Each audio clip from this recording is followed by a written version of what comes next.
A few weeks ago, we were talking about Zazen, and I was describing it as the corpse pose, as the pose that we take when everything else has been accomplished, when there's nothing left to do, as a pose that we can't measure against other poses, a pose that we can't really do well because it doesn't ask much of us. And after that, a couple of people said that simple idea put a little twist on it for them that felt beneficial, or it felt like a new way in. So the other day I was reminded of a quotation by Kosho Uchiyama-roshi. He's the author of Opening the Hand of Thought, which is an extraordinary book, and a student of Kodo Sawaki. And when I read it, I had that feeling of, oh, this feels like a hint to me. So I thought I would share it with you. It's very short. He says, sit immovably in the place where being superior or inferior to others doesn't matter. I'll read it one more time.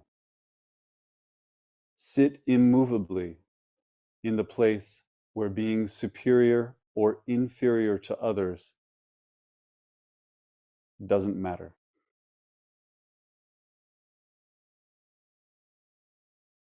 I read this and I had the experience of falling, because there's a moment. It's like when Wile E. Coyote runs off a cliff, and for just a second he doesn't know that there's no ground. For just a second, I read this quotation, and it seemed so superficially easy. But just, oh, don't get caught up in comparing yourself to others. And then the ground falls. And then I realized we don't really know that place. It's not a small ask.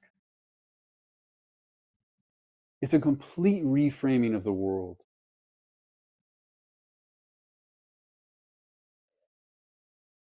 Everything we do, everything we understand about who we are,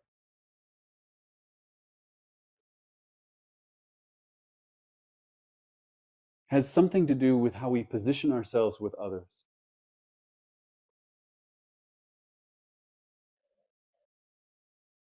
We sit on the bus and we look around, and without even forming the thought in our minds, without saying the sentence out loud, even to ourselves, we establish, I'm cleaner than that person. I'm not as good looking as that person.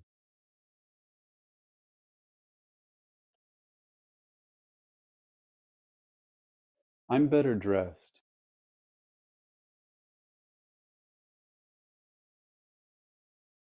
I have better manners. Or maybe I don't.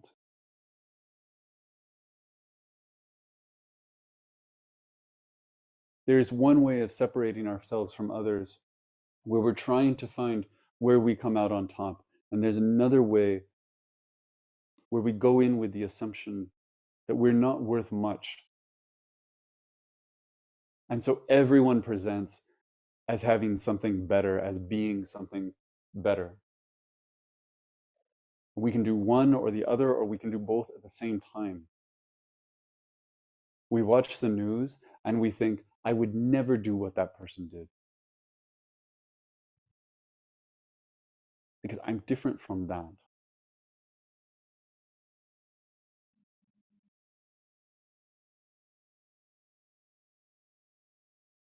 Someone told me the other day, I asked, what kind of kid were you? And they said, oh, I was a really rebellious kid. And I said, how rebellious? And they said, well, I mean, not as rebellious as my brother. It was such a small thing, but there's a whole story there about being this person instead of this person. And once we establish what kind of person I am, then it becomes a matter of degree. I'm this, but I'm not this in the same way that someone else is.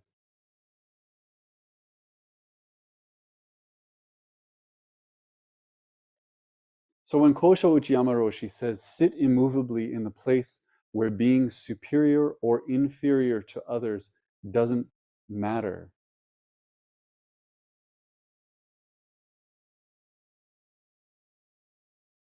he's saying, sit down in that place where your idea about yourself isn't relevant.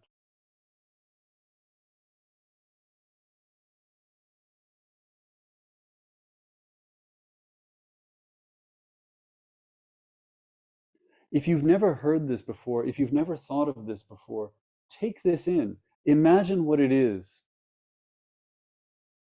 to sit still without any conception of you compared to someone else.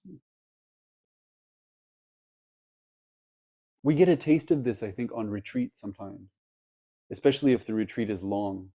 Because in the beginning, all we do is compare ourselves to others. We show up and a bunch of people are sitting and we size them up.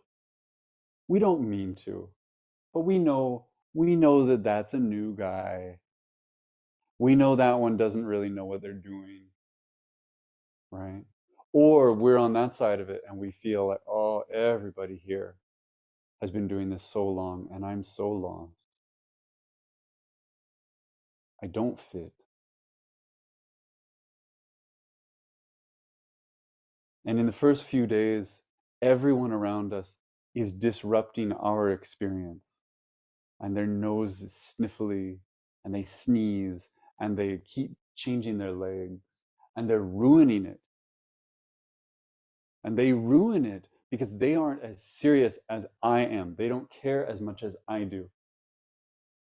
Or again, the reverse, right? These guys are so uptight. What's wrong with them? But if we sit long enough, if our knees hurt enough, if we're tired enough, that starts to fall away. Just a little, probably not all the way.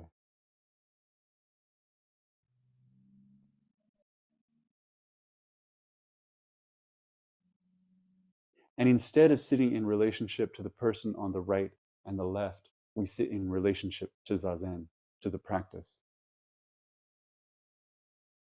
to the sheer difficulty of just sitting immovably. However we do that,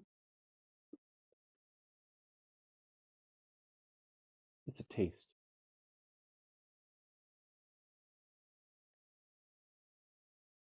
And maybe when the final bell rings, we look around the room and we don't feel so separate. We don't feel so different. But then later we go home and someone says, how was the retreat? And we want to tell a story about the retreat. And so we tell a story about the person who couldn't stop sneezing. And we tell a story about the person who was so serious that we were just in awe of them. And every story we tell is a story about measuring people against people.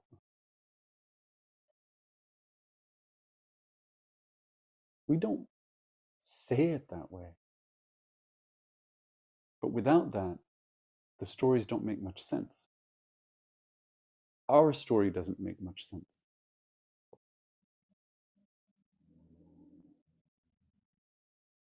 Any idea that you have about yourself is there because you're able to compare yourself to others.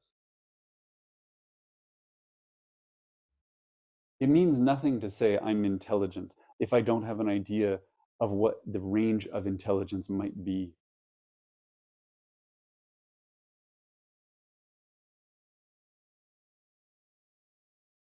It doesn't mean anything to say I'm selfish unless I can compare myself to someone who is more selfish or less.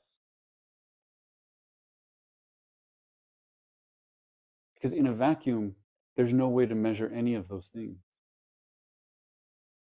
And so Uchiyama-roshi says, find that.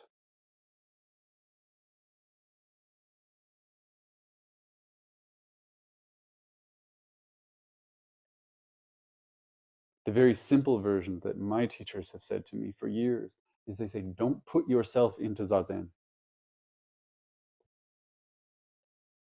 This is Uchiyama-roshi, I think, kind of clarifying that point.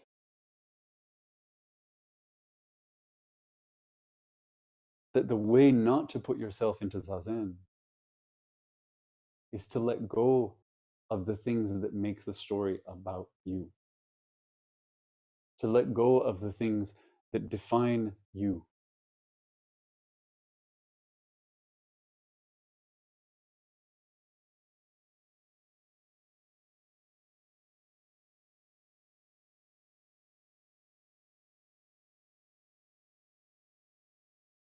We can be so sucked in by things that make us feel big.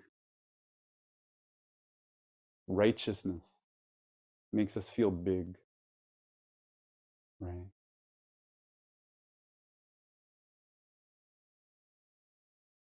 And righteousness exists because there's someone who isn't righteous.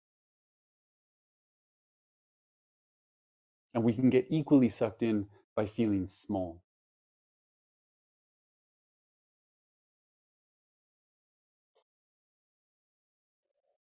We see the capacity of someone else, or maybe more likely, we stand witness to our own ideal about ourselves. That I could be this good, I could be this productive, I could be this kind. And we see that we fall short. And so instead of measuring ourselves as superior or inferior to others, we collapse on the question of whether we are superior or inferior to our own idea of who we're supposed to be.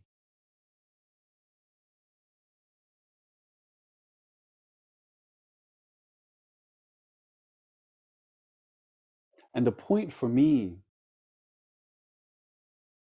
is not that this is pathological. The point for me is that this is constant.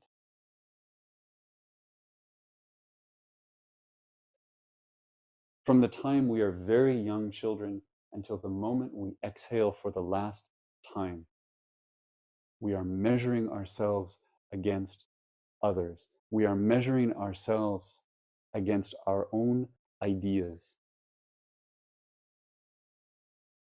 If we are in a tradition like this, we are measuring ourselves against some sort of ideal of what it would be to be the perfect practitioner, to be the wisest, to be the most compassionate, to be the most disciplined, to be the most dedicated.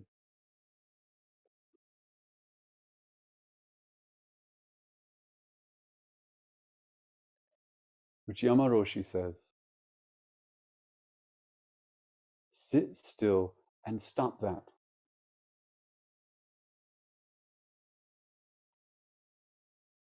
Because when we're doing that, we're not really doing this practice.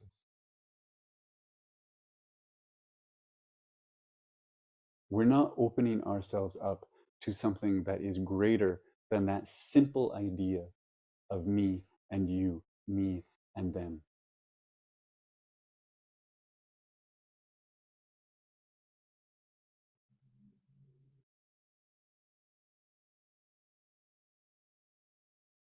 So I offer this up.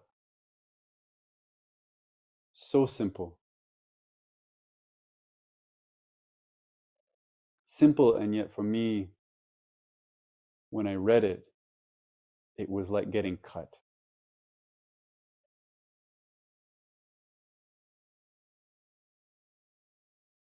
And I'll stop there.